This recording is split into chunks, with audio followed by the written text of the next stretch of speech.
Muy bien, si gustan acompañarme con la oración, en nombre del Padre, el Hijo y el Espíritu Santo. Amén. Oh Espíritu Santo, amor del Padre y del Hijo, inspírame siempre en lo que debo pensar, lo que debo decir, lo que debo callar, cómo debo actuar, lo que debo hacer para la gloria de Dios, para el bien de las almas y mi propia santificación. Espíritu Santo, dame agudeza para entender, capacidad para retener, método y facultad para aprender, sutileza para interpretar, gracias y eficacia para hablar.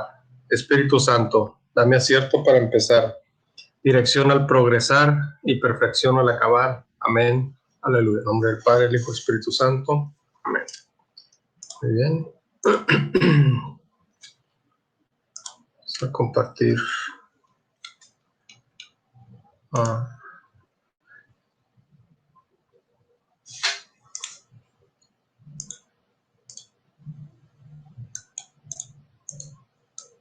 Muy bien. Vamos a nada más hacer así rápido algunos puntos de conclusión de la clase anterior para compartir algunos. Hablamos sobre el comportamiento de Jesús ante la ley, que cumple perfectamente la ley.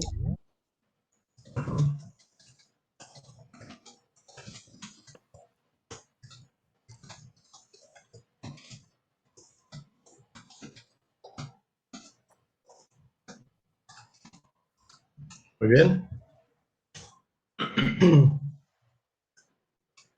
¿Algo más?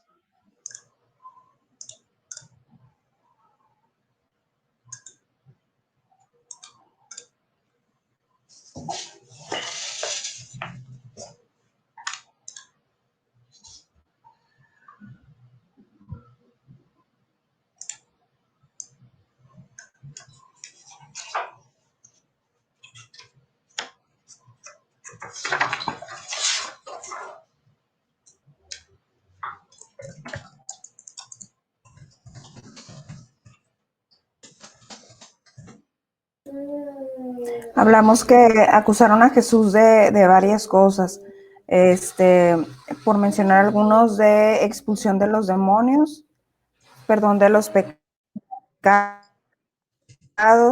curaciones en sábado, interpretación original de los preceptos de pureza de la ley,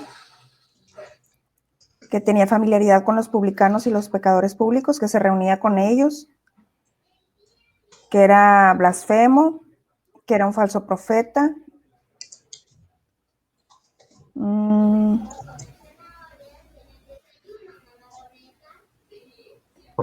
Bueno, eso es lo que tengo yo aquí anotado. Muy bien. ¿Algo más?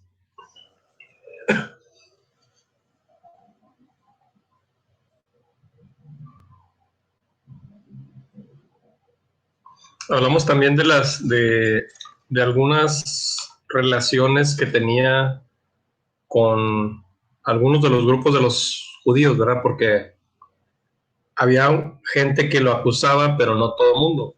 Había gente que también estaba de acuerdo con él y viceversa, ¿verdad? Que Jesús también estaba de acuerdo con algunas de sus doctrinas.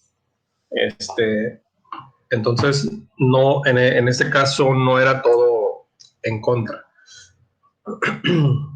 Entonces, podemos decir que no todas las relaciones con los fariseos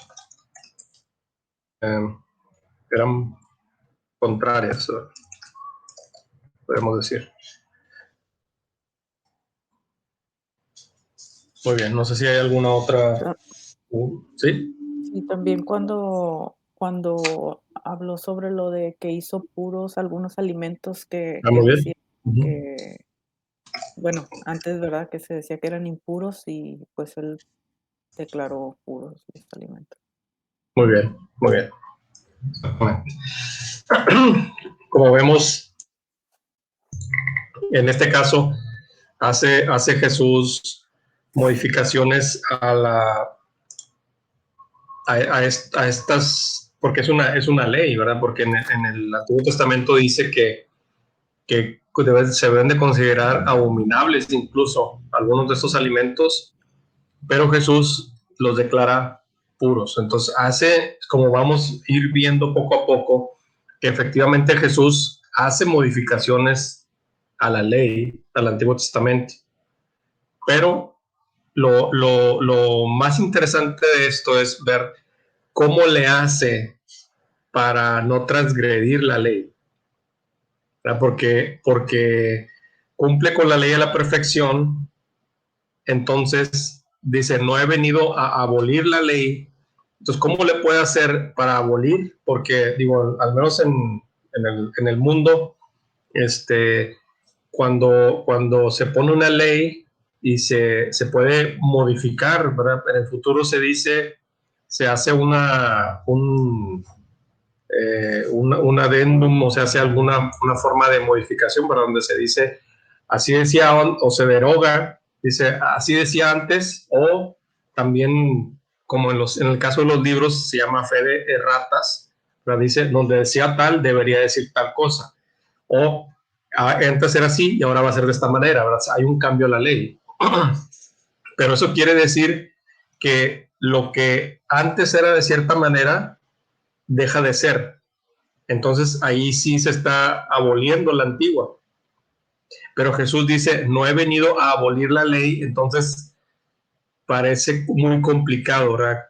Pareciera como que, bueno, entonces, ¿cómo dices que no aboliste la ley, pero ya no es la misma? Eso es lo que parece. Entonces, sí hace modificaciones, pero en muchos casos son interpretaciones. Por lo tanto, es necesario corregir esa interpretación. Y por otro lado, también hace modificaciones a la ley, como en este caso ahora, porque ahí decía que debía ser así, estos alimentos no los puedes comer, y ahora dice todos los alimentos son puros. Bueno, pero ¿cómo le hace para no transgredir la ley? Ahí es donde está la cuestión, ¿no? Que lo veremos más adelante. Muy bien, ¿alguna otra cosa?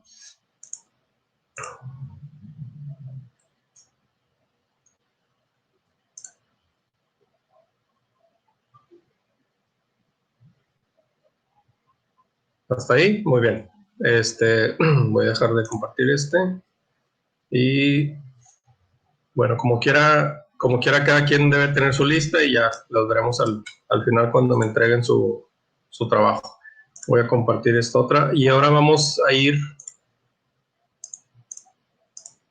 a los numerales a partir del 583 y en adelante. Vamos a ver ahora el comportamiento de Jesús con el templo. Y nos dice aquí que Jesús fue acusado de hostilidad hacia el templo. Sin embargo, Jesús lo veneró como la casa de su padre. Es decir, no le faltaba el respeto al templo porque el templo tiene un significado. Además, dice, ahí impartió gran parte de sus enseñanzas, pero también predijo la destrucción del templo y que así sucedió. Su relación con su propia muerte y presentó a sí mismo como la morada definitiva de Dios en medio de los hombres. Esto nos dice el Catecismo de la Iglesia Católica, el compendio, en los numerales 583, 86 y 93.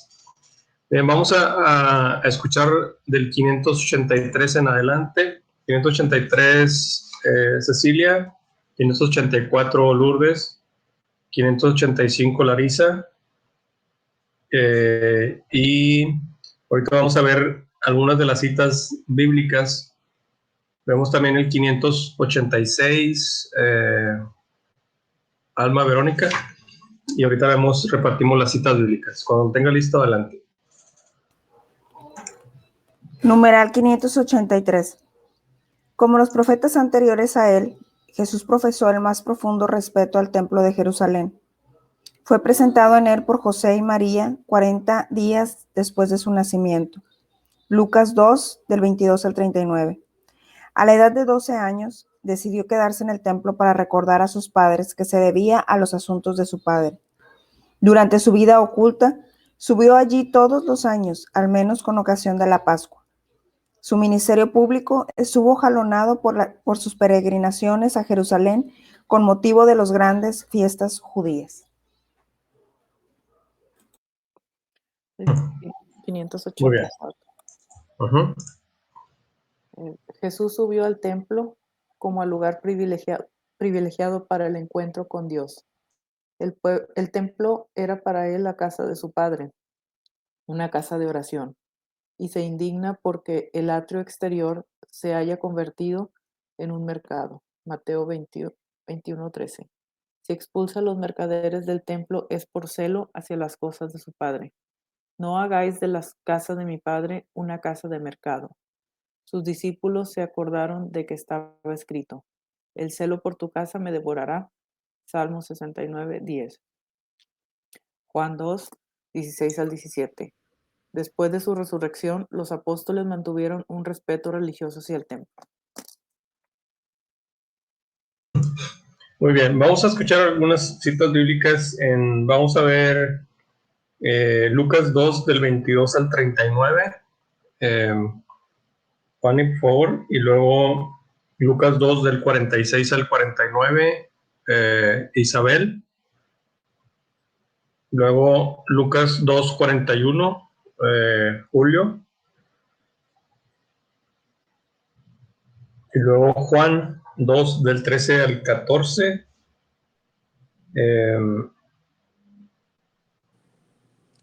Heréndira y Víctor, Juan capítulo 10 del 22 al 23.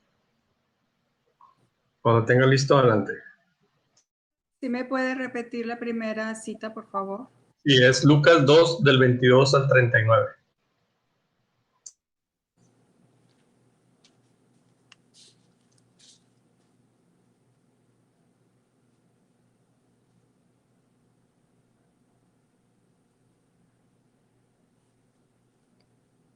Presentación de Jesús en el templo. Cuando se cumplieron los días en que debía purificarse, según la ley de Moisés, llevaron a Jesús a Jerusalén para presentarle al Señor, como está escrito en la ley del Señor. Todo varón primogénito será consagrado al Señor, y para ofrecer en sacrificio un par de tórtolos o 2 pichones, conforme a lo que se dice en la ley del Señor. Vivía entonces en Jerusalén un hombre llamado Simeón. Era un hombre justo y piadoso, y esperaba el consuelo de Israel, y estaba en él el Espíritu Santo. El Espíritu Santo le había revelado que no vería la muerte antes de haber visto al Cristo del Señor.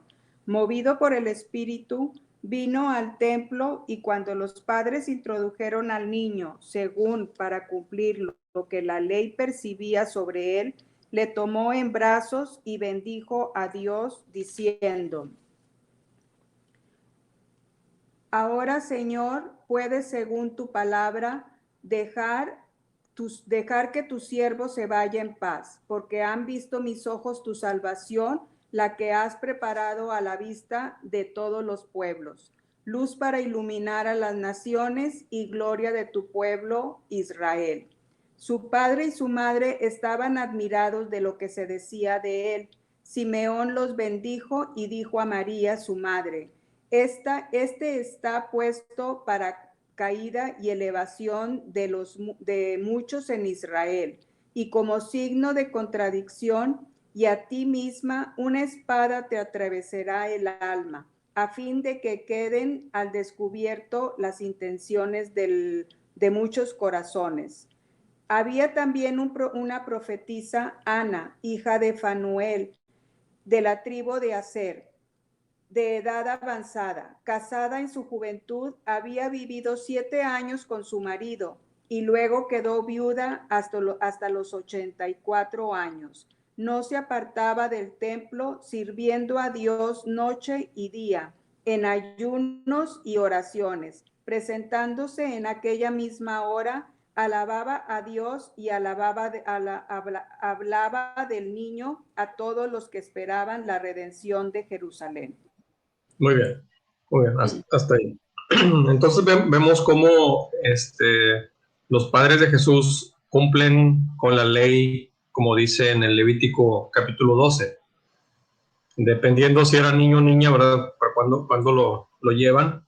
Pero sabemos que al 8º día, para que pertenecieran al pueblo de la alianza, tenían que pasar por la circuncisión. Podemos ver en el Levítico capítulo 12, del 13 en adelante. Eso lo podemos hacer como referencia. Pero vemos cómo desde pequeño, y luego en este caso se presenta en el templo, y esto es algo que en la iglesia se sigue haciendo, ¿verdad? Los niños a cierta edad, puede ser los 5 años, se llevan también a presentar al templo. Es una práctica común, siguiendo lo que dice las Sagradas Escrituras. Muy bien, continuamos en la siguiente cita.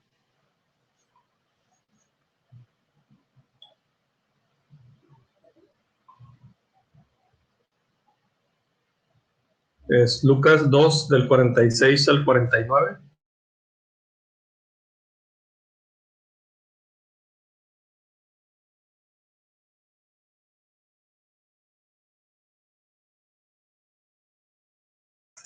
¿Sí está ahí, Alma? ¿Verónica? Creo que le toca a ella, ¿verdad?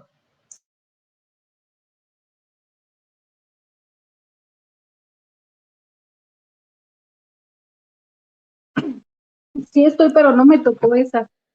Ah, no, ¿a quién le tocó la de Lucas? 2, 46, 49. ¿Sería Larisa? No, pero aquí la tengo ya. Es A ver, adelante. 46. Al cabo de 3 días lo hallaron en el templo sentado entre los doctores, oyéndolos y haciéndoles preguntas. Todos los que lo oían se admiraban muchísimo de su inteligencia y de sus respuestas. Cuando sus padres lo vieron, se sorprendieron. Su madre le dijo: Hijo, ¿por qué te has portado así con nosotros? Considera que tu padre y yo te buscábamos llenos de aflicción. Pero él les dijo: ¿por qué me andabais buscando? ¿Qué no sabíais que en los asuntos de mi padre debo estar? Muy bien. Aquí podría caber la pregunta, ¿verdad? Porque para uno, pues dice, según si vemos un poquito más atrás, en el versículo 41, o en el 42, dice, cuando cumplió los 12 años, ahí nos da un dato, ¿verdad? De la edad que tenía Jesús, 12 años. Para nosotros, esa edad suena como la edad de un niño, porque pues, es un niño, ¿verdad? Pero para los judíos es algo distinto, por 2 razones. Una, bueno, pues en aquel tiempo la expectativa de vida era mucho menor que la de ahora. Por lo tanto, se entraba en la edad adulta mucho antes que en estos tiempos. Pero también para los judíos, y lo toman en práctica todavía, es más o menos como alrededor de los 12, 13 años. Ellos hacen se preparan para esto y hacen su fiesta que le llaman el Bar Mitzvah, que es como para nosotros la confirmación. Entonces, en ese momento ya es considerado adulto, donde ya puede entrar al templo y donde ya puede leer las escrituras, porque ya es considerado un adulto igual que los demás que están ahí. Entonces, en ese sentido, no era como de extrañarse, ¿verdad? Porque por la respuesta que él da, dice, porque al cabo de 3 días le encontraron en el templo sentado en medio de los maestros, escuchándoles y haciéndoles preguntas. Todos los que lo oían estaban estupefactos por su inteligencia y sus respuestas. Cuando le vieron, quedaron sorprendidos y su madre le dijo: Hijo, ¿por qué nos has hecho esto? Mira, tu padre y yo angustiados te andamos buscando. Él les dijo: ¿y por qué me buscáis? ¿No sabíais que yo debía estar en la casa de mi padre? Entonces, esa respuesta pareciera en un principio como a lo mejor muy agresiva, ¿verdad? Pero, como les digo, ya para esa edad ya era considerado adulto. Entonces, su respuesta no estaba tan fuera de lugar, además, estando una muestra de a lo que vino a este mundo, ¿verdad? El Mesías, porque si vemos más o menos, pues esa está en la edad, digamos que a la mitad de su vida, ¿verdad? Porque si hablamos de 33 años más o menos, lo que estuvo en este mundo, pues más o menos está casi a la mitad, más o menos, ¿verdad? Por así decirlo, a la mitad de su vida. Y esa es su respuesta. Muy bien. Pasamos a la siguiente cita.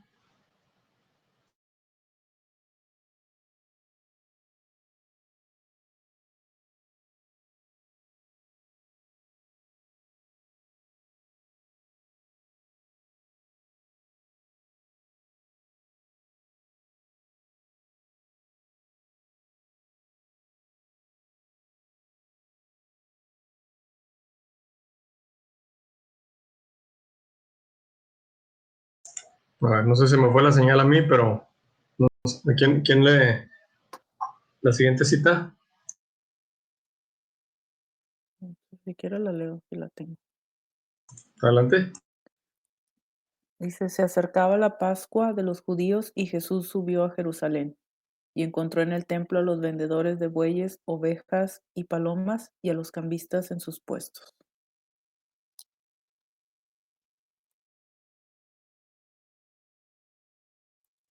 Dijo hasta la 14, ¿verdad? Sí.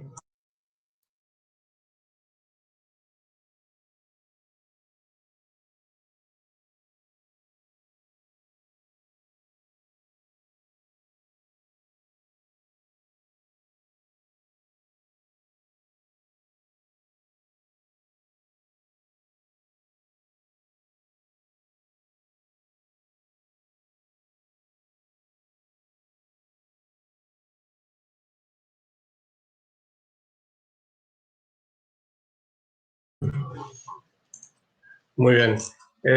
Fíjense, en esta cita, ¿la puede repetir otra vez, por favor, Lourdes? Sí. Se acercaba la Pascua de los judíos y Jesús subió a Jerusalén y encontró en el templo a los vendedores de bueyes, ovejas y palomas y a los cambistas en sus puestos. Aunque continúe más adelante. Haciendo un látigo con cuerdas, echó a todos fuera del templo, con las ovejas y los bueyes. Desparramó el dinero de los cambistas y les volcó las mesas. Y dijo a los que vendían palomas, quiten esto de aquí, no hagan de la casa de mi padre una casa de mercado. Sus discípulos se acordaron de que estaba escrito, el celo por tu casa me devorará. Los judíos entonces replicaron diciéndole, ¿qué signo nos muestras para obrar así? Jesús le respondió, destruyan este santuario y en 3 días lo levantaré. Los judíos le contestaron, 46 años han tardado en construir este santuario, ¿y tú lo vas a levantar en 3 días? Pero él hablaba del santuario de su cuerpo. Cuando fue levantado, pues de entre los muertos se acordaron sus discípulos de que había dicho eso y creyeron en la escritura y en las palabras que había dicho Jesús. ¿Le sigo? Muy bien. Fíjense, ahí está cumpliendo él una profecía también. Y eso fue algo que sorprendió a muchos, pero también por otro lado animó a otros. Porque recuerden, en las sectas de los judíos había una secta que esperaban un Mesías así como él, como el comportamiento que él estaba teniendo ahí. ¿Sí recuerdan esto? Vamos a ponernos en contexto, no olviden. Las sectas de los judíos hablamos de cuatro. ¿Cuáles fueron estas? Los saduceos, Ajá, fariseos, muy bien. celotas, Y los esenios. ese. Muy bien. Ok, ya vimos las expectativas mesiánicas de esta gente, ¿verdad? Decíamos que los esenios esperaban dos mesías. Uno como sacerdote, un mesías sacerdote y un mesías rey. Vimos que los celotas esperaban un mesías guerrero, ¿verdad? Como Moisés. Ya vimos también que por esta razón la gente elige a Barrabás. ¿Sí recuerdan esto? Entonces, ese versículo bíblico, ahí es donde mucha gente dijo, este es el Mesías. ¿Por qué? Porque reacciona de esa manera por el celo de la casa de su padre. Y de ahí es donde adoptan esta gente el término de celotas, por ese término. Les recomiendo, hay un libro que está muy interesante, no solamente nos sirve como una referencia histórica, porque este libro solamente como eso.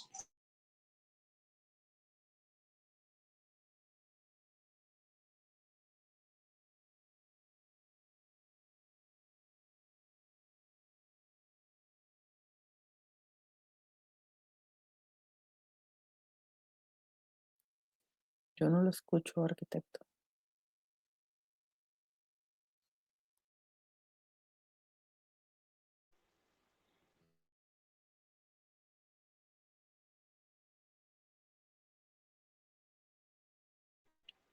Arqui no se escucha.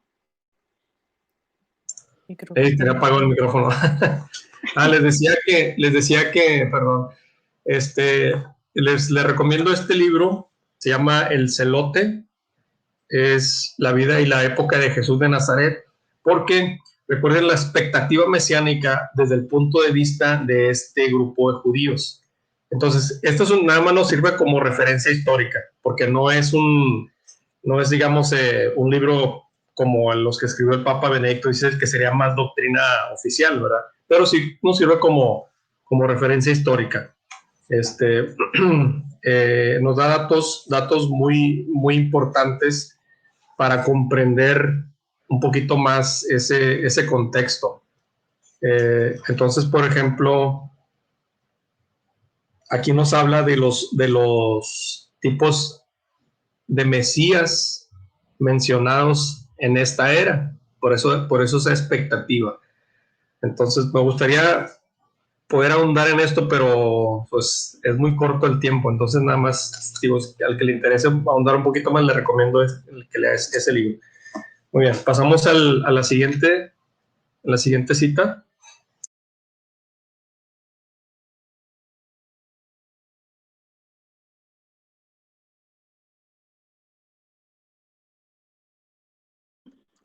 Es Juan 10, 22, 23. Si quiere, aquí la leo. Por entonces se celebraba en Jerusalén la dedicación. Era en el invierno. Y Jesús andaba paseándose por el templo en el pórtico de Salomón.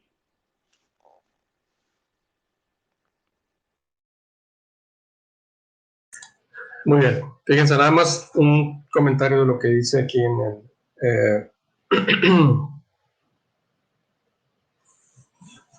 como una breve comentario nada más aquí de lo que menciona este libro. Dice, el filósofo griego Celso imaginaba a un santón judío vagabundeando por la campiña Galilea, gritándole al viento, yo soy el servidor de Dios o un espíritu divino.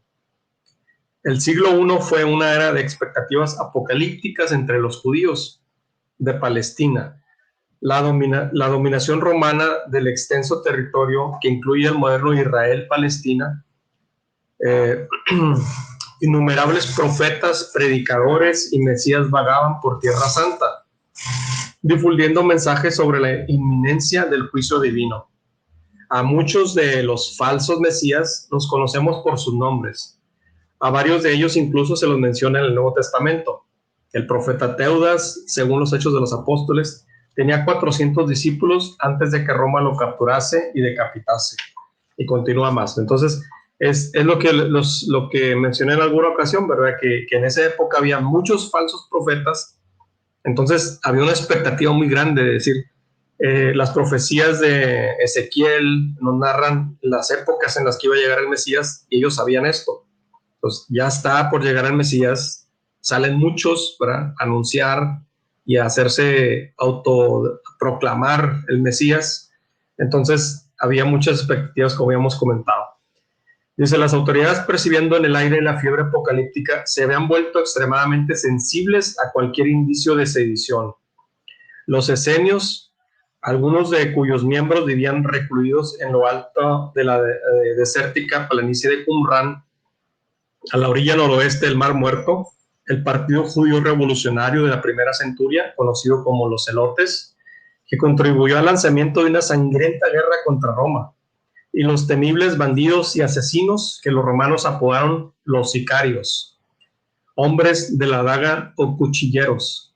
Es como le llamaron los romanos, pero eso es lo que significa. Hombres de la daga o cuchilleros. Esto es una de la palabra hebrea sika, que significa daga, cuchillo, navaja o arma blanca en general. Entonces de ahí viene esa palabra, sika, y eran sicarios, es decir, los de la daga. Es difícil situar a Jesús de Nazaret exactamente en algunos de los movimientos políticos religiosos conocidos de su tiempo. Era un hombre de profundas contradicciones. Un día predicaba un mensaje de exclusión racial. No fue enviado sino a las ovejas perdidas de la casa de Israel, como dice Mateo 15:24. Y al siguiente uno benevolente universalismo. Y hacer discípulos entre todas las naciones. Mateo 28:19. En ocasiones llamado a la paz incondicional. Bienaventurados los pacificadores, porque ellos serán llamados hijos de Dios. Mateo 5:9. Otras promoviendo la violencia y el conflicto. Y el que nada tenga, que venda su capa y compre una espada. Lucas 22:36. Y continúa, ¿verdad? Entonces les digo, está muy interesante para tener como una referencia histórica solamente. Muy bien, pasamos al siguiente cita.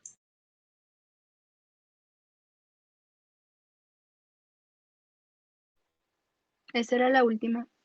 Bueno, yo tengo hasta ahí. Muy bien, entonces pasamos al siguiente numeral.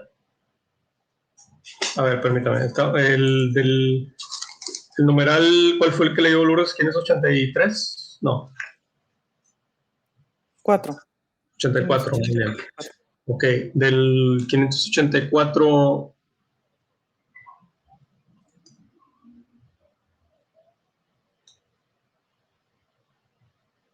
Sí, vamos a ver el Mateo 21 del 12 al 13 y Salmo 69:10. Si alguien falta de leer.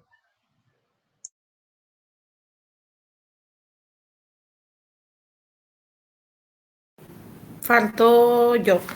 Déjenme agarrar. Ahí voy. Y luego ahorita la cita, las numerales 585. También no sé quién le tocó.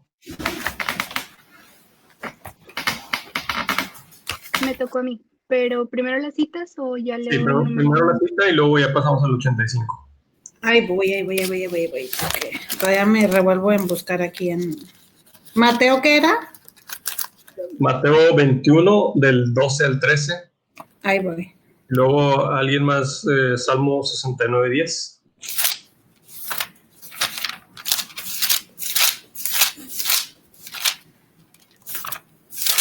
Ahí voy. Mateo 21 ¿de dónde? Del 12 al 13. Dice, Jesús expulsa a los vendedores. Jesús entró en el templo y echó fuera a todos los que vendían y compraban en el templo. Derribó las mesas de los que cambiaban monedas y los puestos de los vendedores de palomas. Les dijo, está escrito, mi casa será llamada casa de oración, pero ustedes la han convertido en una cueva de ladrones. Muy bien. Ahora el Salmo.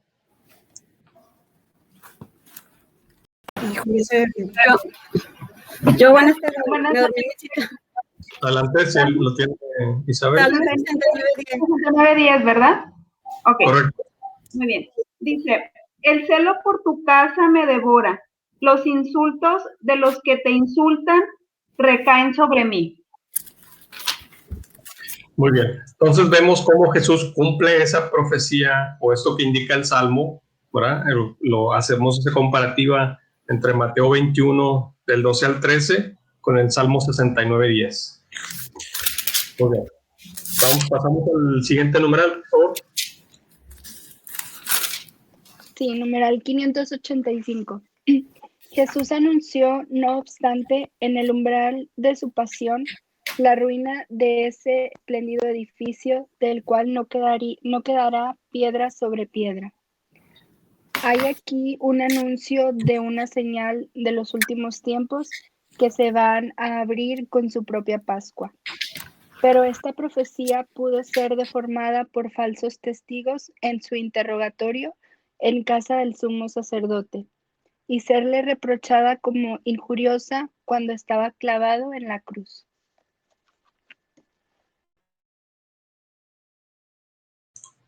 Muy bien. Entonces, como vemos en lo que estamos mencionando aquí, hay una la manera, el comportamiento de Jesús ante el templo. Decimos que siempre fue con mucho respeto, ¿verdad? Y él cumplió con todas las prescripciones respecto al templo. Desde niño, que sus padres lo llevaron a presentarlo, que es como lo hacemos o como se hace en este tiempo, ¿verdad? Que los papás llevan a bautizar a los niños cuando son bebés. Así, porque recuerden, ¿por qué la iglesia hace esto de bautizar a los niños? Que lo veremos más a detalle en el tercer semestre, pero una de las razones es, en el Antiguo Testamento dice, al 8º día, ¿sí? Se lleva al niño al templo para hacerlo parte de la alianza. ¿Sí me explico? Al 8º día va a ser introducido en la alianza de Dios. En este caso estamos hablando de la alianza que hace con Abraham. Ahora, en la nueva alianza con Jesús, también se lleva al niño para introducirlo en la nueva alianza, pero ahora ya no por la circuncisión, sino por medio del bautismo. ¿Sí me explico? Entonces, ahí la iglesia continúa igual que en el Antiguo Testamento, como está prescrito, pero ahora con el sentido cristiano. Entonces, esa es una de las razones por las que para introducir en la nueva alianza a una persona. Dijo Jesús, quien no renace del agua y del espíritu, ¿verdad? O sea, hay que renacer del agua y del espíritu. Y es lo que se hace en el bautismo. Hay mucho más, ¿verdad? Pero lo veremos más adelante. Muy bien. Entonces, vemos que después, él ya como adulto, ¿verdad? Ya como un joven, ya él se acerca al templo y ya puede él leer las escrituras y participar ya de la liturgia, que es lo que hace que está ahí, ¿verdad? Explicando a los demás, ya hay un diálogo. Y posteriormente también sabemos que él durante su vida ahí acudía asiduamente, acudía a la Pascua, acudía a orar, acudía a enseñar, etc. Entonces tuvo un respeto muy, muy importante para el templo. No sé si hay alguna pregunta aquí hasta ahorita.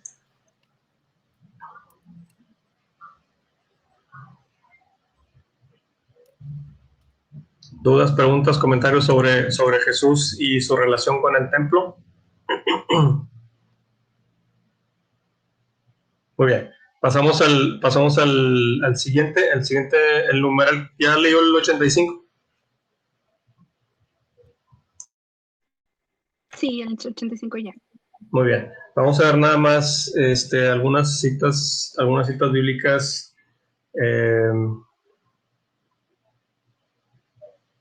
Muy bien, déjame compartir aquí.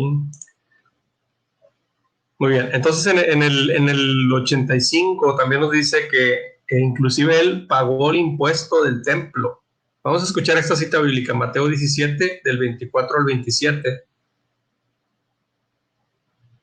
Rendida, ¿sí puede leer eso? Por favor.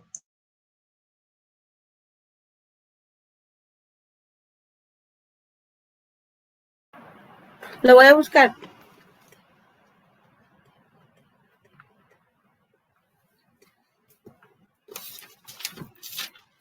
También vemos cómo él se identifica con el templo.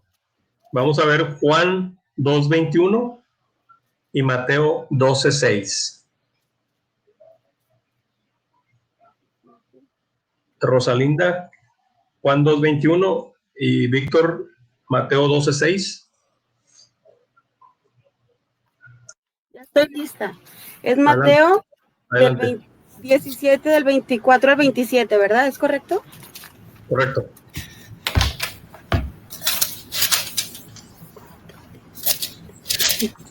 Y para empezar, le trajeron a uno de los que le debía 10,000 monedas de oro.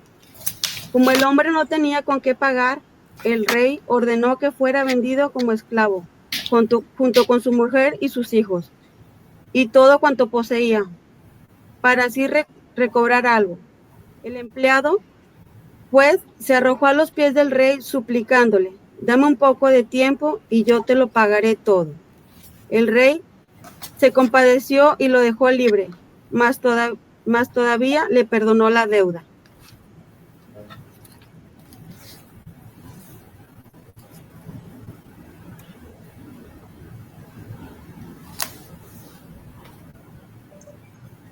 A ver, eso fue en Mateo 17.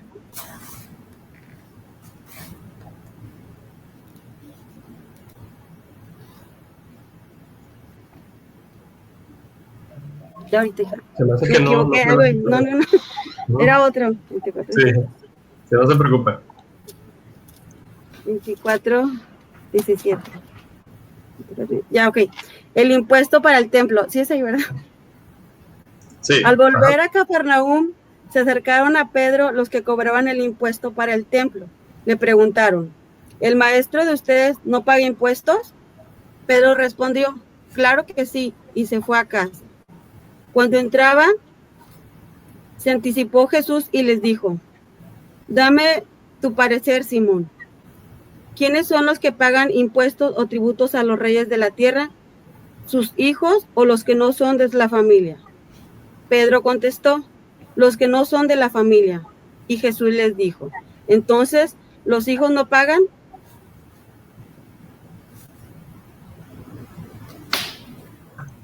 Muy bien. Fíjense en este detalle importante. A pesar, y él lo menciona así, ¿verdad? Digo, a pesar de que él es Dios, sin embargo, cumple con esta prescripción de pagar el tributo. En este caso, digo, sería como el pagar el diezmo, como dar la limosna, es decir, ayudar a la iglesia. Y él, siendo Dios, lo hace. Es lo que menciona aquí. Aquí quería yo mencionarles también, hay una, se me hace que ya se los he mencionado en otra ocasión, pero quería recordarles aquí de lo que hace, lo que dice en el Antiguo Testamento, mencionarles aquí en el Levítico. A ver, vamos a pasar a la siguiente cita. Ahorita les menciono aquí la cita que les quiero compartir. Juan 2:21. En realidad, Jesús hablaba de ese templo que es su cuerpo.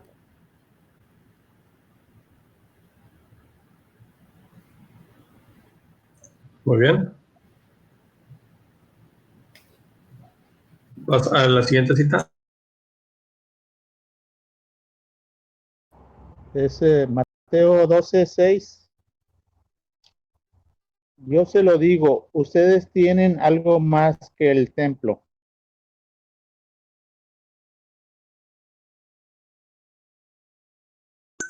Lea un poquito más, por favor.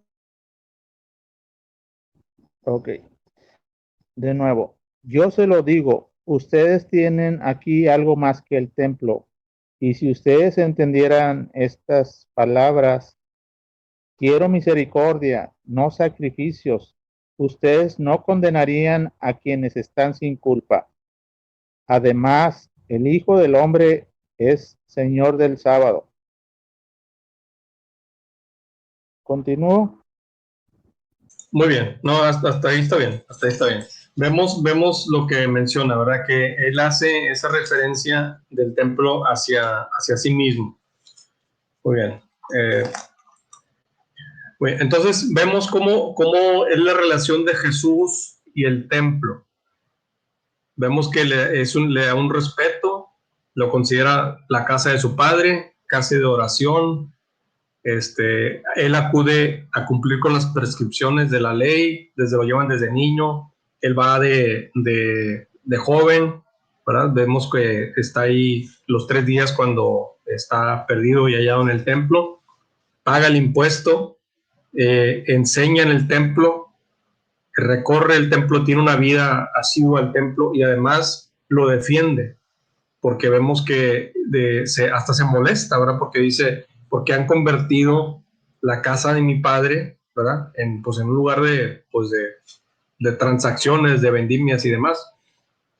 Por eso hay un profundo respeto que le da él al templo. Y eso también es una enseñanza que nos da a nosotros, que también nosotros debemos de tener un respeto hacia el templo, ¿verdad? Por eso no podemos considerarlo, es decir, lo que hacemos dentro del templo, que esté limpio, que no poner objetos o cosas que distraigan de la atención hacia lo importante que es la Eucaristía. Muy bien, entonces pasamos al siguiente. Vemos ahora a partir de los numerales 587, es ahora la relación de Jesús y la fe de Israel en el único Dios y Salvador. Dice en el catecismo, en los numerales 587 y al 93, que Jesús nunca contradijo la fe en el Dios único, ni siquiera cuando cumplía la obra divina por excelencia, que realizaba las promesas mesiánicas y lo revelaba como igual a Dios, el perdón de los pecados. La exigencia de creer en Jesús, en él y convertirse, permite entender la trágica incomprensión del Sanedrín, que juzgó a Jesús, que merecía la muerte, como blasfemo. También les iba a comentar, aquí tengo, me voy a compartir aquí. Les recomiendo este libro también, que está muy interesante. Se llama La salvación viene de los judíos, de Roy Schoenman. Este hombre es un judío, es un catedrático de una universidad importante en Estados Unidos, y él se convirtió al catolicismo siendo judío. Es muy interesante ver su testimonio de cómo logró convertirse, y estuvo en la búsqueda.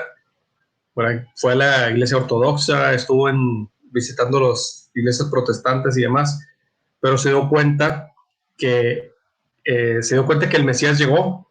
Entonces él dice que él no se siente como extraño en el catolicismo, sino simplemente como el cumplimiento de las promesas mesiánicas del Antiguo Testamento, de lo que el pueblo de Israel espera, y cómo ya se cumplieron con Jesús, y él dio ese paso hacia su conversión. Entonces, pero aquí hay muchas cosas muy interesantes que nos ayudan a comprender el Antiguo Testamento, ¿verdad? Recuerden lo que dice el Vaticano II, que el Nuevo Testamento está escondido en el Antiguo. Entonces, él, siendo judío, nos ayuda a descubrir eso.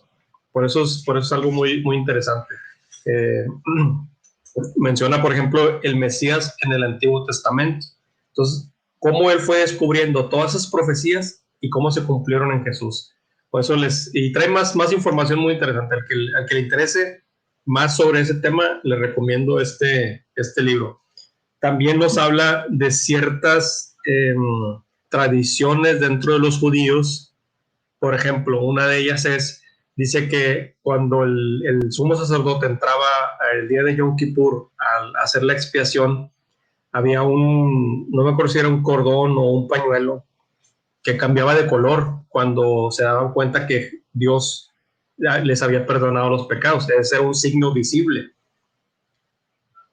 Entonces, esto es una prefigura de un sacramento, porque el sacramento es un signo visible de la gracia invisible de Dios. Ya lo veremos más adelante, pero cómo esa prefigura del sacramento está manifestada ahí. Y dice él, después de Jesús, ya no tuvo cambio de color no me acuerdo si era un cordón o un pañuelo. Dice, entonces quiere decir que Dios ya no acepta ese sacrificio ritual que hacían los judíos, porque ahora ya se hizo el sacrificio de Jesús. Entonces, lo explica muy, muy interesante en todo esto. Entonces nos ayuda a comprender un poquito más el contexto. A ese le recomiendo ese si quieren ahondar un poquito más en el tema. Muy bien. Pasamos el numeral 587, 88, 89, 90. Empezando Cecilia, Juani, Heréndida, Rosalinda, Lourdes. Yo voy a compartir la pantalla.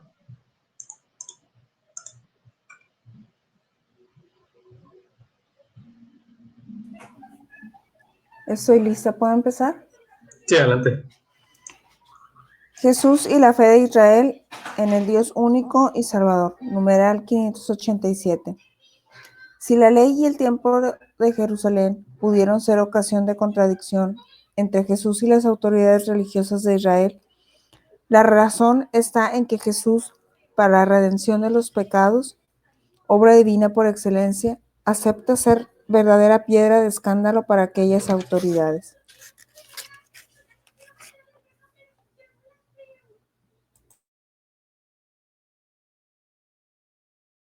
Muy bien, pasamos al siguiente.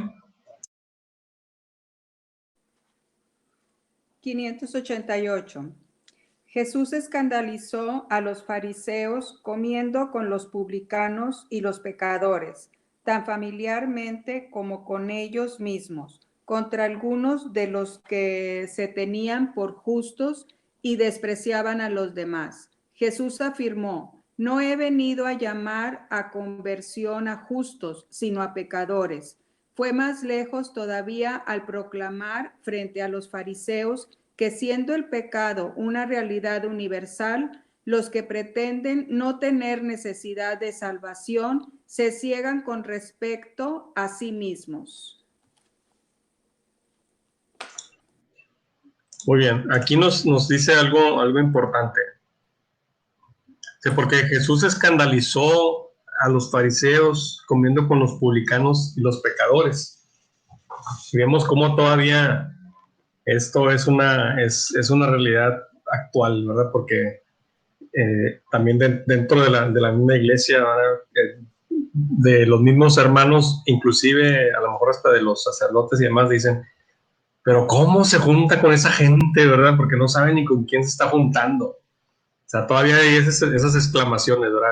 De que ¿por qué esa gente está en la iglesia? ¿O por qué esa gente se acerca a la iglesia? ¿O por qué está sirviendo esa gente? Igual, ¿verdad? Así decía que se escandalizaba la gente porque Jesús, imagínense, si estuviéramos en el tiempo de Jesús, decía que él se juntaba con ladrones, con cambistas, con prostitutas, y demás. Digo, el escándalo era muy grande, ¿verdad? A lo mejor, y creo que a lo mejor en esta época sería lo mismo. También diríamos, ¿por qué esa gente? Pero la respuesta está en lo siguiente, de que Jesús dice, no he venido a los sanos, sino a los enfermos. Entonces, ¿cuándo esa persona va a salir de lo que está haciendo si no conoce otro estilo de vida? Entonces, por eso es importante, ¿verdad? Alguien dice, bueno, ¿por qué acudes a las fiestas o por qué acudes a tal lugar? Porque es como decía la Madre Teresa de Calcuta, decía, no olvides para que tal vez tú seas el único evangelio que algunas personas conozcan.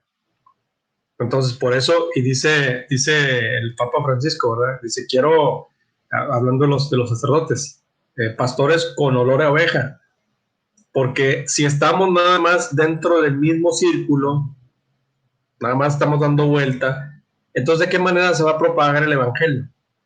¿De qué manera se va a conocer a Jesús en los ámbitos fuera de los límites de los círculos de la iglesia? ¿Sí me explico? Entonces, nada más que ahí es donde va a estar la diferencia. Digo, el cristiano va a acudir a cualquier lugar, a cualquier evento, a cualquier reunión, pero va a dar muestra de lo que es ser cristiano, no para convertirse en lo mismo, ¿sí me explico? Sino pues qué chiste tiene. Entonces, pero esa es la razón. Jesús, dice, se juntaba con prostitutas, con ladrones, con demás, para mostrarles cuál es el camino correcto. Y como dicen los Hechos de los Apóstoles, mirándolos, ¿verdad? Sus acciones, todos querían ser como ellos. Esa es la razón. Entonces, hay que decir, bueno, esta persona está llevando el evangelio a los demás y por eso anda en estos lugares, pero sin dejarse llevar por la oscuridad, ¿verdad? Esa es la intención. Si no, pues, ¿cuál es el caso? Muy bien, por eso, entonces dice, al afirmar, no he venido a llamar a la conversión a los justos, sino a los pecadores, por esa razón. Entonces proclamaba frente a los fariseos que, siendo el pecado una realidad universal, a los que pretendían no tener necesidad de salvación, se ciegan con respecto a sí mismos. Que vamos a ver de qué nos está hablando la Sagrada Escritura. Vemos Juan 8, 33, 36 y Juan 9, 40, 41. Si alguien lo tiene listo, por favor.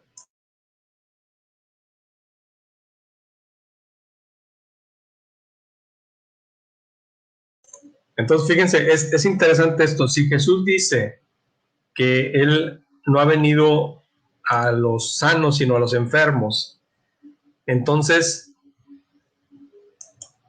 ¿qué sería, cómo sería considerada la iglesia o los templos? Yo lo veo de esta manera, pues sería como un hospital, ¿no? Porque si Jesús está ahí y dice que Él vino a los enfermos, entonces toda la gente que acude ahí sería gente enferma, ¿no? Porque necesita de la ayuda de Jesús. El problema está en cuándo te vas a sanar, ¿verdad? Porque hay gente que acude a la iglesia 10 años, 20 años y no cambia. Entonces se tiene que notar ese cambio. Es decir, ok, sí, antes yo era así, antes yo me comportaba de esta manera, pero ahora se debe de notar ese cambio, como dicen algunos teólogos, ¿verdad? Lo que es, hay una palabra en griego que es metanoia, y esa palabra quiere decir que hay un cambio radical, pero tan radical que diría como cambiar de color. Explicaba el padre Ernesto María Caro, decía, un cambio tan radical, así como si cambiaras de color, de repente ahora es todo de color verde. Entonces la gente va a decir, oye, ¿qué te pasó? ¿Por qué estás de ese color? Así debe de verse un cambio radical en la persona. Dice, oye, mira, esta persona ya es más paciente, escucha más, o sea, es más serena o más alegre, ¿verdad? Se nota ese cambio en la persona. Eso es lo que quiere decir, ¿verdad? O sea, uno siente una necesidad de Jesús, acude ante Él, pero debe haber ese cambio. Ok, escucha, pasamos la siguiente.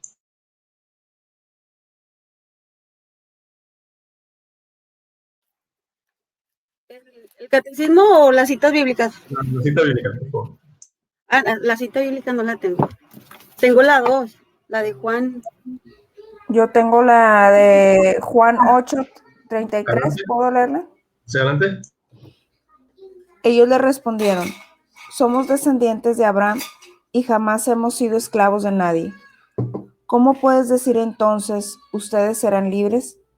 Jesús les respondió, les aseguro que todo el que peca es esclavo del pecado. El esclavo no permanece para siempre en la casa. El Hijo, en cambio, permanece para siempre. Por eso, si el Hijo los libera, ustedes serán realmente libres. Yo sé que ustedes son descendientes de Abraham, pero tratan de matarme, porque mi palabra no penetra en ustedes. Yo digo, lo que he visto junto a mi Padre, y ustedes hacen lo que han aprendido de su Padre. Muy bien. Fíjense lo que dice San Pedro. Vamos a segunda de Pedro, capítulo 2, versículo 22. ¿Cómo lo considera San Pedro?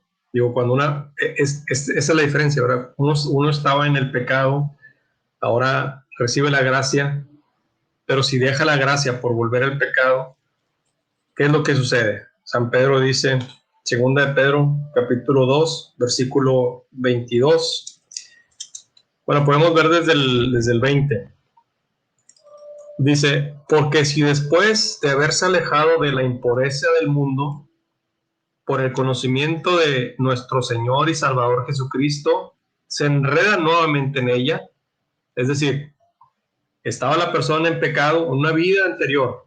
Ahora que conoce a Cristo, cambia su vida, ¿verdad? Dice, porque si después de haberse alejado de la impureza del mundo, por el conocimiento de nuestro Señor y Salvador Jesucristo, se enredan nuevamente en ella y son vencidos, su postrera situación resulta peor que la primera, pues más le hubiera valido no haber conocido el camino de la justicia, que una vez conocido volverse atrás del santo precepto que les fue transmitido.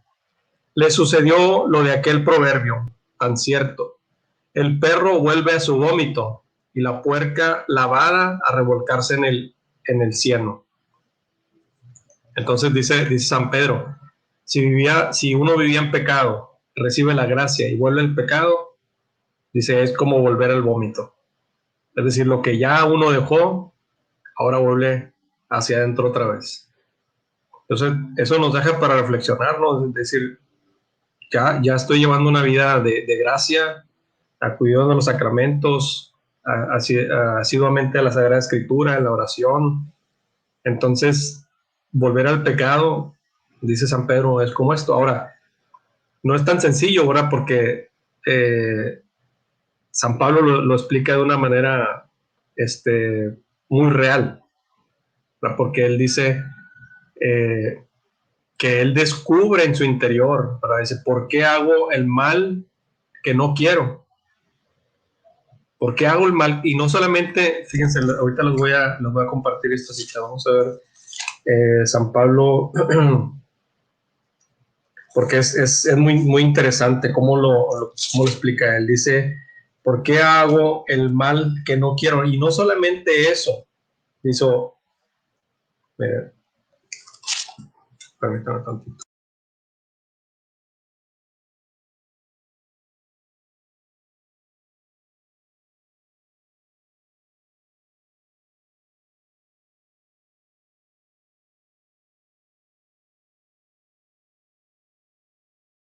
Pero vamos a ver Romanos 7. Romanos capítulo 7.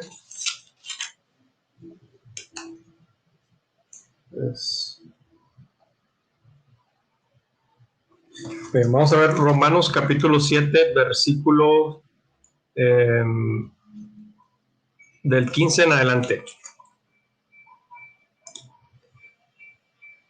Dice San Pablo, realmente mi proceder no lo comprendo, pues no hago lo que quiero, sino que hago lo que aborrezco.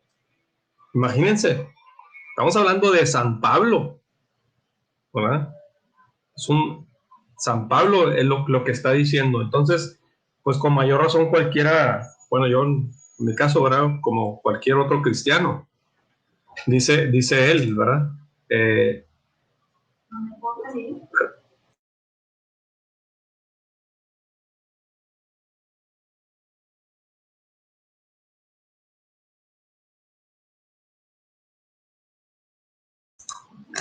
Nuevamente dice, realmente mi proceder no lo comprendo, pues no hago lo que quiero, sino hago lo que aborrezco. Y si hago lo que no quiero, estoy de acuerdo con la ley,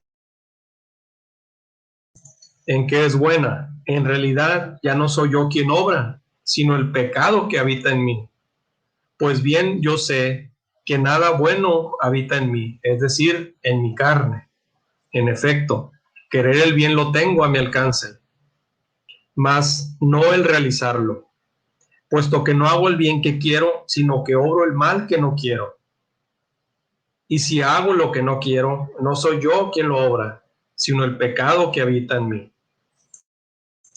Entonces, vemos, San Pedro lo explica de esa manera, ¿verdad? Sabemos que no es algo fácil, pero por lo menos ya hay esa conciencia. Y San Pablo no lo recuerda, ¿verdad? Entonces, ¿qué es lo que se necesita? Pues reforzar la gracia. Pero vemos que la gracia es un don. Entonces, si es un don, tiene que venir de Dios. No es algo que nace de mí mismo. Es un regalo de Dios. La gracia es un regalo de Dios, inmerecida por nosotros.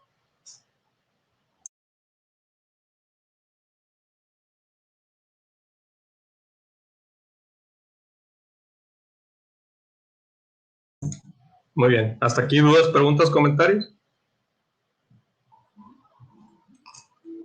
Entonces vemos cómo Jesús, estamos hablando de Jesús y la fe en el único Dios y Salvador. Entonces no contradice nada de esto. Sin embargo, había quienes lo acusaban de esto, de sí contradecir la fe en el único Dios y Salvador. ¿Por qué? Porque él se igualaba con el Padre. Por eso es una de las críticas. Decía Jesús, el Padre y yo somos uno. Y después él da un paso más adelante. No solamente eso, sino que dice que todos seamos uno. Y lo somos en cierta manera porque formamos el cuerpo de Cristo. Entonces, cuando uno daña a un hermano, a otro cristiano, aunque no sea cristiano, ¿verdad? ¿Qué es lo que sucede? Si es un cristiano, es parte del cuerpo de Cristo. Entonces, al dañar yo a un ser humano, ¿qué estoy haciendo? Pues estoy dañando a Cristo de acuerdo a lo que Él nos está diciendo, ¿verdad? Porque nosotros formamos el cuerpo de Cristo. Y después San Pablo lo explica, ¿verdad? O sea, el pie no le puede decir al ojo qué hacer y el ojo no le puede decir a la mano, etcétera, ¿verdad? Porque formamos todos parte del cuerpo de Cristo. Muy bien, hasta aquí dudas, preguntas o comentarios.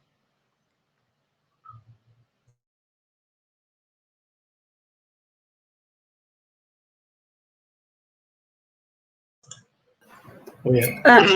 Sí.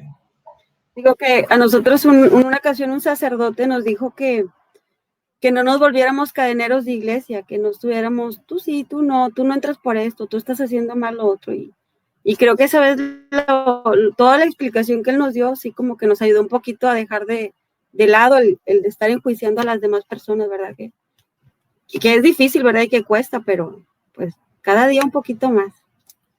Así es. Sí, porque hay que recordar esto. Imagínense si estuviéramos nosotros en el caso que vimos en la clase pasada, que un grupo de judíos le presenta o le lleva a Jesús a una persona, a una mujer, dice que pescaron en flagrante adulterio. Dice, la ley nos dice que hay que hacer esto. ¿Tú qué dices? Bueno, entonces la respuesta de Jesús es, bueno, el que esté libre de pecado, que lance la primera piedra. Igual nosotros, ¿verdad? Si vamos a criticar a alguien es, bueno, primero voy a hacer yo mi examen de conciencia, que se supone que lo debo hacer todas las noches, hacer mi examen de conciencia, cómo estuve durante el día, porque al final, como ya hemos comentado en otra ocasión, ¿verdad? Va a llegar el domingo y le voy a presentar a Dios toda mi semana de trabajo, toda mi semana en lo que hice durante el día. Es decir, ¿con qué voy a llevar en mis manos para presentarle a Jesús? Y ahí empiezo, ¿verdad? Examen de conciencia. Bueno, pues sí traté bien a los demás, les di buena cara, porque vieron ese reflejo de Cristo en mí, ¿verdad? Hice buen trabajo, me porté bien con mis familiares, con los desconocidos, hice obras de misericordia, etcétera. Todo eso es lo que le voy a presentar a Cristo en la semana y decirle, Señor, ¿sabes qué? Hice buen trabajo. O sea, esta semana hice lo que tenía que hacer. O, pues no, ¿verdad? No lo hice, o sea, no cumplí, traté mal a los demás, me molesté, me peleé, etcétera, ¿verdad? Así, o sea, ¿con qué cara voy a llegar el domingo? ¿Qué fue lo que hice durante toda la semana? Eso es lo que le voy a presentar. No solamente la ofrenda económica, ¿verdad? Como ya hemos comentado, sino que le estoy ofreciendo yo a Cristo de mi corazón. ¿Cómo me comporté en la semana? Entonces, esa fe la llevé durante toda la semana, es decir, otras personas vieron el reflejo de Cristo en mí, ¿verdad? ¿Qué hice con los talentos que me dio? Eso es lo importante. Entonces, Jesús dice, no contradice esa fe en el único Dios. Es lo que estamos viendo en numerales 587 en adelante. Oye, ¿hasta aquí alguna duda, pregunta o comentario?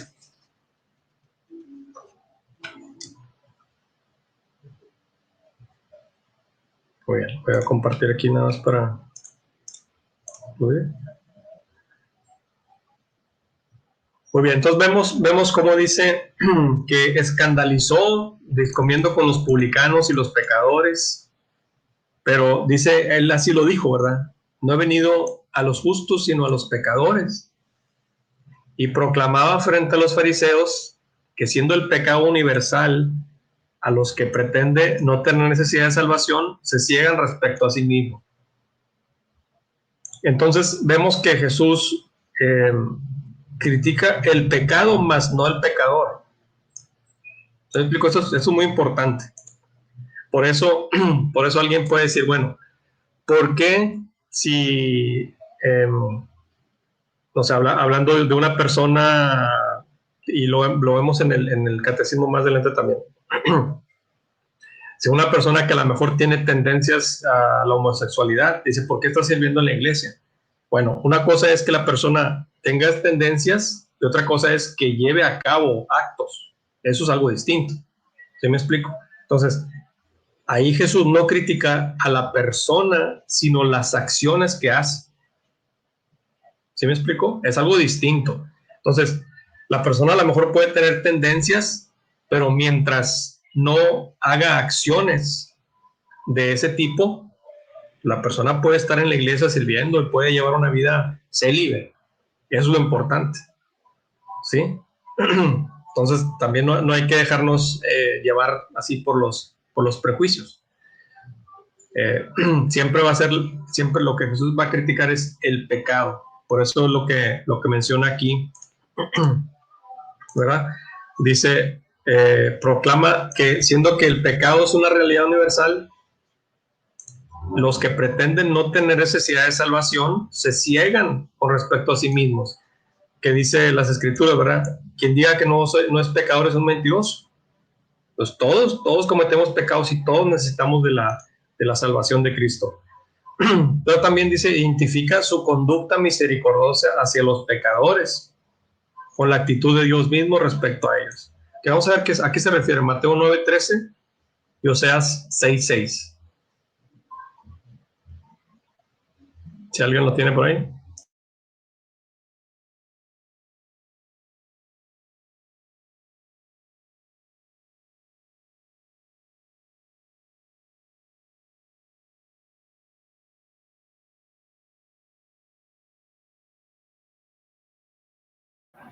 Adelante.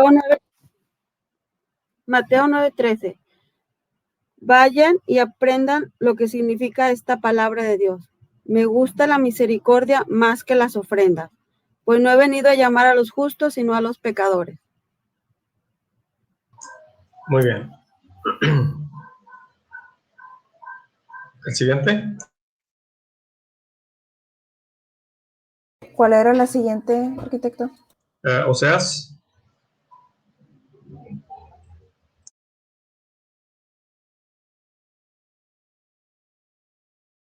Seis.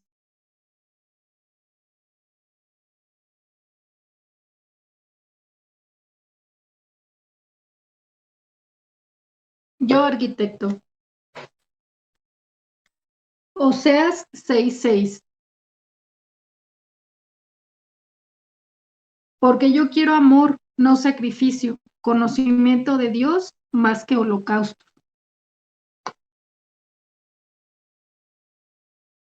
Muy bien, fíjense cómo desde el Antiguo Testamento ya venía todo esto, ¿verdad? Vamos descubriendo que Jesús no está cambiando lo que dice, en este caso, el Antiguo Testamento. Respecto a eso, vemos que lo que hace es explicar, ¿verdad? Y él cumple esas profecías. Muy bien, pasamos al siguiente. El siguiente numeral. Numeral 589. Jesús se escandalizó sobre todo porque identificó con su conducta misericordiosa hacia los pecadores con la actitud de Dios mismo con respecto a ellos. Llegó incluso a dejar entender que comprendió la mesa que compartiendo la mesa con los pecadores, los admitía al banquete mesiánico. Pero es especialmente al perdonar a los pecadores cuando Jesús puso a las autoridades de Israel ante un dilema.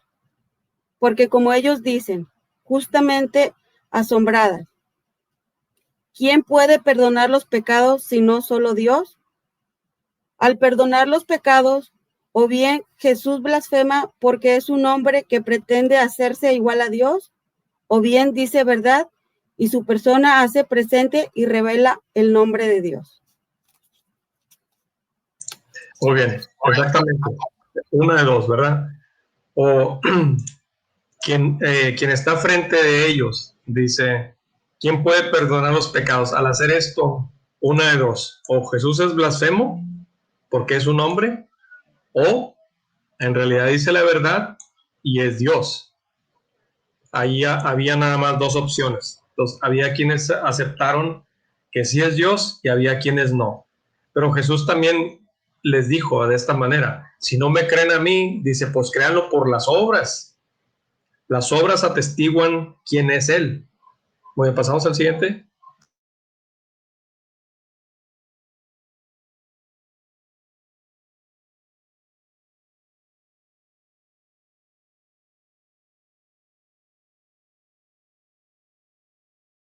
El 590, no sé si alguien lo tiene. Numeral 590. Ay, voy a, se me hace que soy yo. Tenía abierta la Biblia. Ay, voy.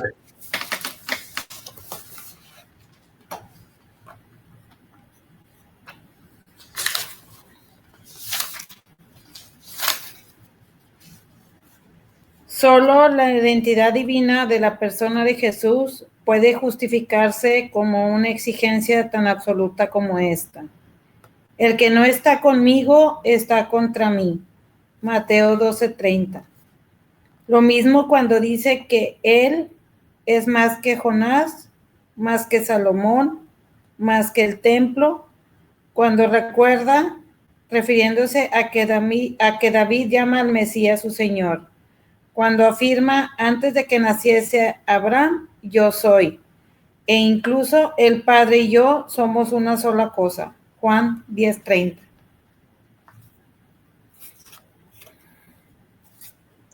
Muy bien, aquí va dando más datos, ¿verdad? Que dice, hace estas referencias.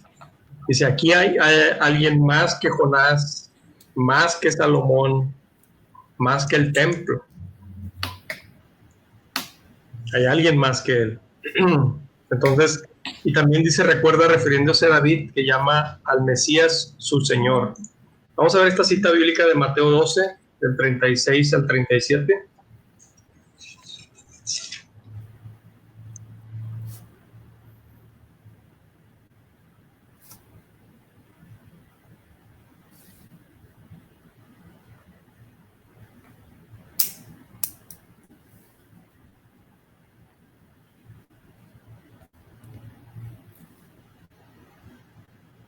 Buenas noches. Mateo 12, del 36 al 37. Yo les digo que en el día del juicio los hombres tendrán que dar cuenta hasta de cualquier palabra difamatoria. Tus propias palabras te justificarán, y son tus palabras también las que te harán condenar. Muy bien, aquí me voy a adelantar, perdón, tantito a lo que veremos el tema final de este curso, que es lo de la escatología. Pero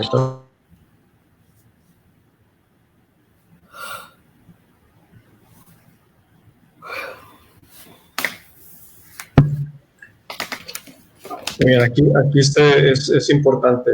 Dice,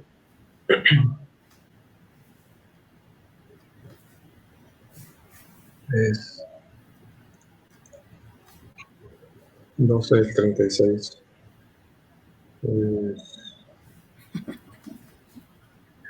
Dice, os digo que toda palabra ociosa que hablen los hombres darán cuenta en el día del juicio.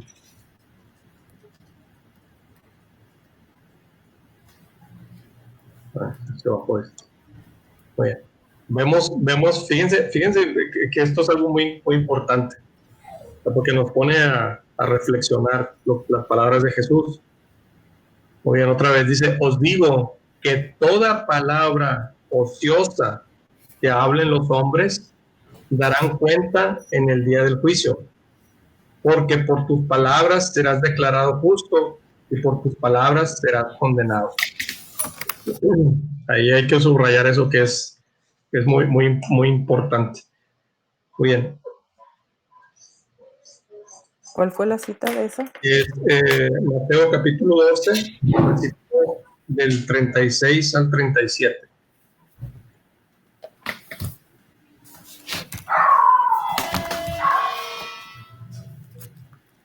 Vamos a ver también Juan 8:58 y 10:30. Si alguien lo tiene ahí, por favor.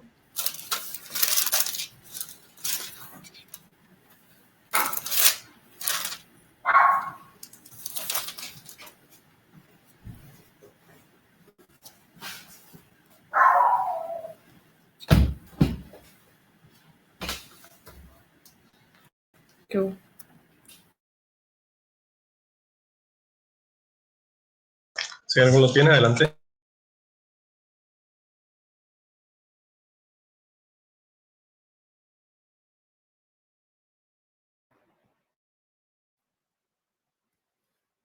Juan 8:58. Contestó Jesús, en verdad les digo que antes que Abraham existía, yo soy. A ver, otra vez lo leí mal. En verdad les digo, contestó Jesús, en verdad les digo que antes de que Abraham existiera, soy yo. No le entiendo.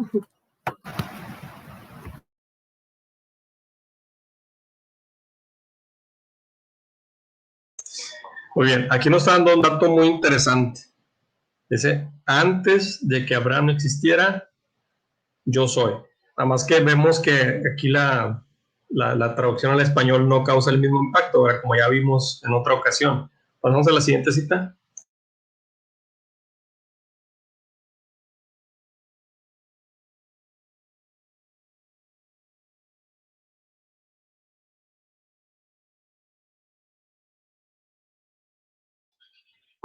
Juan 10:30. Yo y el Padre somos una sola cosa. Muy bien, esto también es algo muy interesante y va a ser una referencia a un salmo. Vamos al Salmo 110.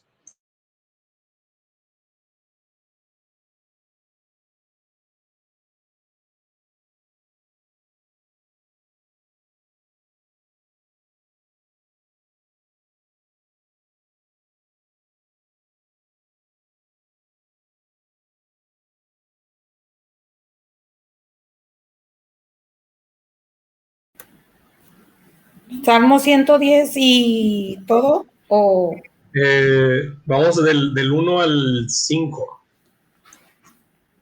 palabra del Señor a mi Señor, siéntate a mi derecha y ve cómo hago de tus enemigos la tarima de tus pies. Muy bien, vamos a parar ahí tantito. Fíjense en este detalle importante. Léalo otra vez. Palabra del Señor a mi Señor. Siéntate a mi derecha y ve cómo hago de tus enemigos la tarima de tus pies. Ok. ¿Quién está hablando y a quién se está refiriendo?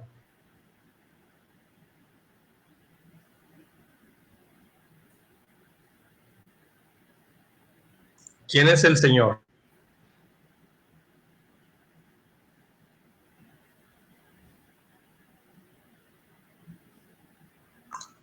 David es el que está escribiendo. David es el que está hablando. Fíjense en este detalle importante. David está diciendo, léalo otra vez. Palabra del Señor a mi Señor. Siéntate a mi derecha y ve cómo hago de tus enemigos la tarima de tus pies. Ok, es la palabra.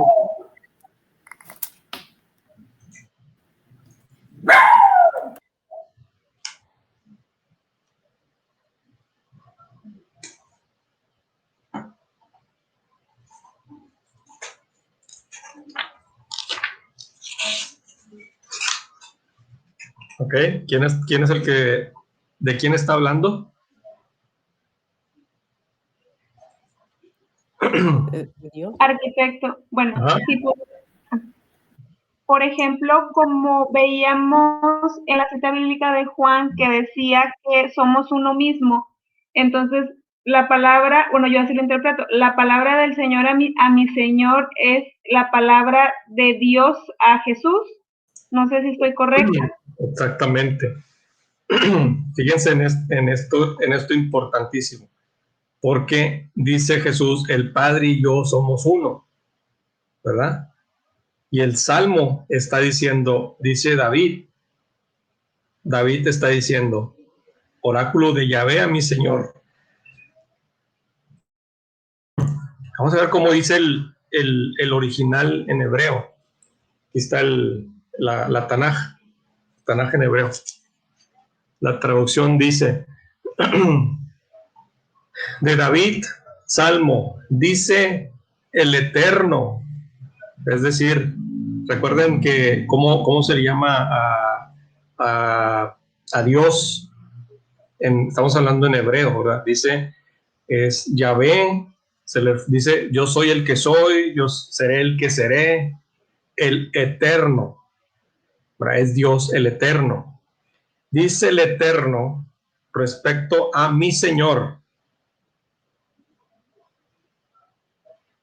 Es algo muy interesante, ¿verdad? Es decir, la primera persona de la Santísima Trinidad está hablando con la segunda persona de la Santísima Trinidad, pero no lo distinguen. No lo distinguen. David está diciendo, dice el Eterno, dice el Señor a mi Señor, ¿sí? Siéntate a mi diestra, permanece a mi derecha hasta que ponga a tus enemigos por cascabeles de tus pies. A ver, los veo un poco confundidos. Con esto. Hay que escudriñar todas las escrituras. Porque dice las escrituras, ¿verdad? Que pondrá todo bajo sus pies. Está hablando de Jesús. ¿Sí? Entonces, el Salmo, aquí David está viendo, y lo pone por escrito en el Salmo, que Dios está hablando con Jesús, su Señor, al cual no ha llegado todavía, ¿verdad? Porque obviamente David llegó antes de Jesús, estamos hablando en sentido humano en este mundo. Sin embargo, él ya lo está viendo. ¿Sí se dan cuenta de este detalle? Sí, muy bien. Y luego dice, siéntate o permanece a mi derecha hasta que ponga a tus enemigos por escabel de tus pies. ¿Quién se sienta a la derecha? ¿Qué significa ese sentarse a la derecha? Eso significa una igualdad, es igual a. Por lo tanto, aquí ya desde el Antiguo Testamento se está descubriendo, ¿sí?, que el Señor de David es igual al Eterno. No sé si me explique lo que les quiero dar a entender aquí. ¿Sí? O sea, algunos los veo un poco confundidos todavía.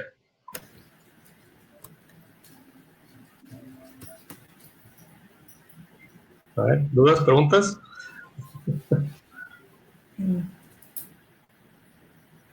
Aquí, Pues confundidos nomás, pero preguntan. Lo que yo estaba viendo antes de que usted diera la explicación, dije, pues cómo David está hablando el Señor habla de mi Señor. Estamos hablando de los dos, de las dos primeras personas de la Trinidad, ¿verdad? ¿Cómo que David, que es antecesor de Jesucristo, estaba hablando ya de él? Y ya cuando le explicó usted, dije, pero pues como no estábamos ubicados en el Salmo, ¿cómo estaba todo eso? Estaba yo preguntándome, haciendo esa pregunta. Yo estaba igual porque ahorita que me tocó leerlo, digo, tenía la Biblia y ya ve que viene por colores los índices. Y andaba buscando los salmos acá en los rojos. Bueno, yo lo tengo blanco y rojo los índices, el antiguo y el nuevo. Y andaba buscando el salmo en los rojos porque también dijo, pues, a ver, no, en los blancos. Y yo dije, no, pues no, y los andaba buscando acá y no los encontraba. Y como dices, o sea, ¿cómo iba a hablar David de Jesús? Sí, pues todavía ni nacía. Pero pues... Sí, no sé. la persona humana, ¿verdad? Sí, la persona humana, todavía no nacía. Sí. Pero fíjense en estos. Recuerden que el Antiguo Testamento es una prefigura del Nuevo. Entonces, dicen que es como una sombra de lo nuevo. Ahí Platón explicaba muy fácil esto, porque él hablaba de el hombre dentro de una cueva y decía que si estás dentro y puedes estar dentro de la mente, o sea, una persona más encerrada en sí mismo, uno está volteando hacia un lado y la luz está de este lado y ve la sombra proyectada de la realidad. ¿Sí me explico? El Antiguo Testamento es una sombra, una prefigura del Nuevo. Entonces, por eso dice el Vaticano II, el Nuevo Testamento está escondido en el Antiguo. De esta manera, la persona de Jesús está escondido ahí, ¿verdad? Mas, sin embargo, ya habla con David. Y por eso dice en el Salmo, pero se está refiriendo al Eterno primero, es decir, la primera persona de la Santísima Trinidad, y dice el Señor a mi Señor, ya lo reconoce como su Señor a Jesús. ¿Sí me explico? Y le dice, siéntate a mi destra, hasta, ¿verdad? Dice la Biblia de Jerusalén, dice, oráculo de Yahvé a mi Señor, siéntate a mi diestra, hasta que haga de tus enemigos estrado de tus pies. Y es lo que dice San Pablo después, ¿verdad? Todos trabajo de sus pies para que toda rodilla se doble ante Jesús. San Pablo lo explica ya más ampliamente esto.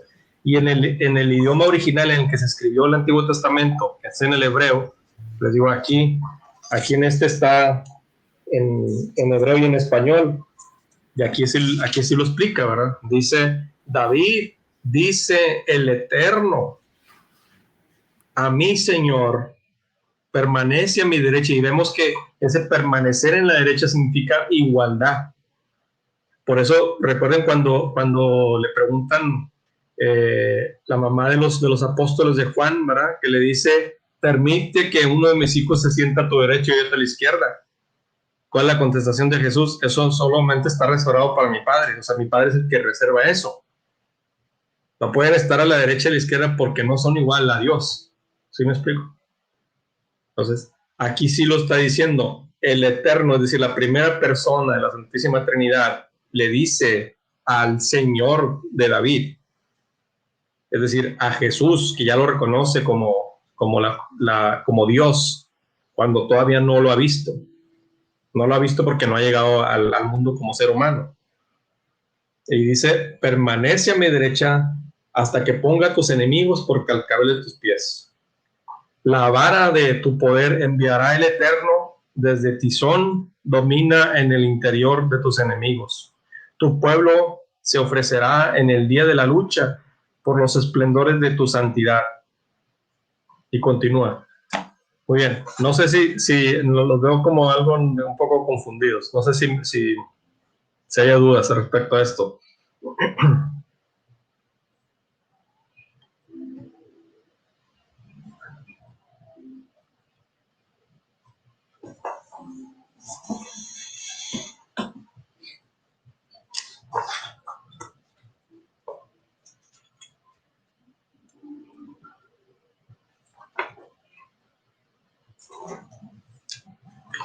Muy bien, por eso dice Jesús en Juan 10:30, ¿verdad? El Padre y yo somos una sola cosa. Es decir, la esencia es ser Dios. Por eso es una sola cosa. Es una sola, por esencia, ¿verdad? Es un solo Dios. Muy bien. Bueno, entonces nos despedimos con un Padre Nuestro. En nombre del Padre, el Hijo y el Espíritu Santo. Amén. Padre nuestro que estás en el cielo, santificado sea tu nombre. Venga a nosotros tu reino, hágase tu voluntad en la tierra como en el cielo. Danos hoy nuestro pan de cada día. Perdona nuestras ofensas, como también nosotros perdonamos a los que nos ofenden. No nos dejes caer en tentación, líbranos del mal. Amén. En nombre del Padre, el Hijo y el Espíritu Santo. Amén. Muy bien, nos vemos la próxima semana. Que estén bien. Hasta luego. Gracias. Gracias, que descansen. Buenas noches. Buenas noches a todos, que descansen. Gracias.